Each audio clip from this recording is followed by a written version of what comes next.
Hello বন্ধুরা, তনু কিচেনে আপনাদের সবাইকে স্বাগতম। আজকের আমি পাউস মাছের তেল ঝাল করে দেখাবো। তার জন্য প্রথমে আমি আগে একটু লবণ দিয়ে দিলাম আর হলুদ দিয়ে মাছটাকে ভালো করে মাখিয়ে 10 মিনিটের জন্য আমি রেস্টে দিচ্ছি। এই পাউস মাছের তেল ঝাল এত সুন্দর লাগে বন্ধুরা, আপনারা বাড়িতে অবশ্যই ট্রাই করবেন।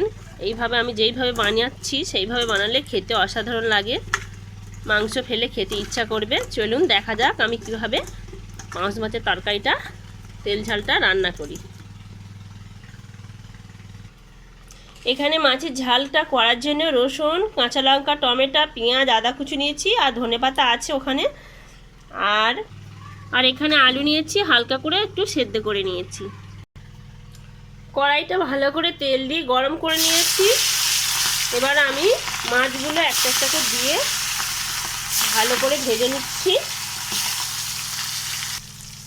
মাছগুলো ভালো করে লাল লাল করে উল্টে পাল্টে ভেজে নিচ্ছি। এই মাছগুলো ভাজার সময় একটু ঠিক রয়, সেই জন্য একটু লো আঁচে দিয়ে প্রথমে কড়াটা তাতিয়ে নেবেন, তারপর হালকা মিডিয়াম আঁচে দিয়ে মাছগুলো ভেজে নেবেন।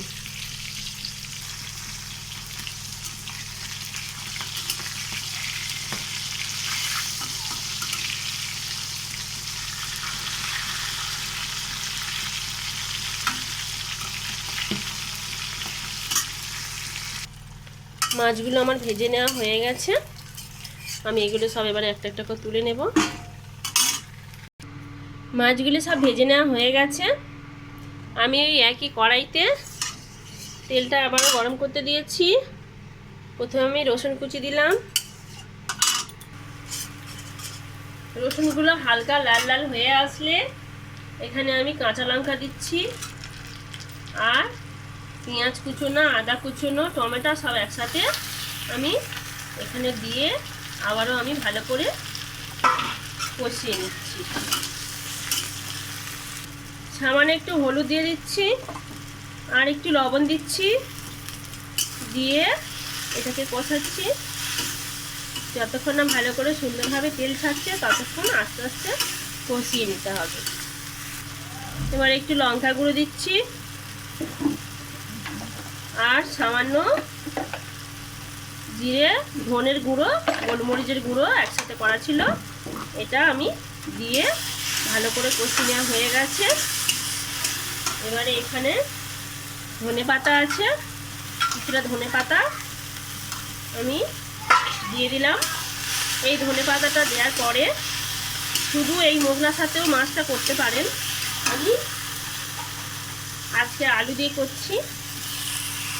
আলুটা হালকা সেদ্ধ করা ছিল, হালকা করে আলুটা দিয়ে সুন্দরভাবে নেড়ে নিই।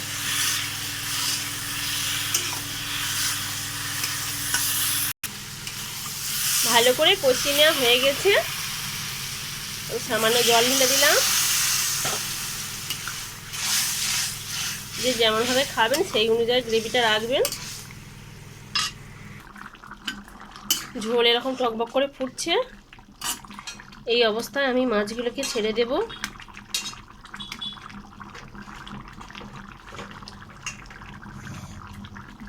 এইভাবে সবকটি ছেড়ে দিয়ে আর কিছুক্ষণ আমি নাড়াচাড়া করে নেব, নিয়ে আমি নামিয়ে নিয়ে দেখাচ্ছি কীরকম সুন্দর হলো।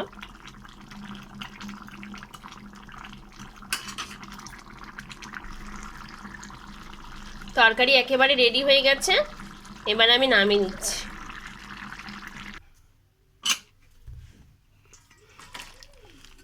দেখুন কতটা সুন্দর হয়েছে।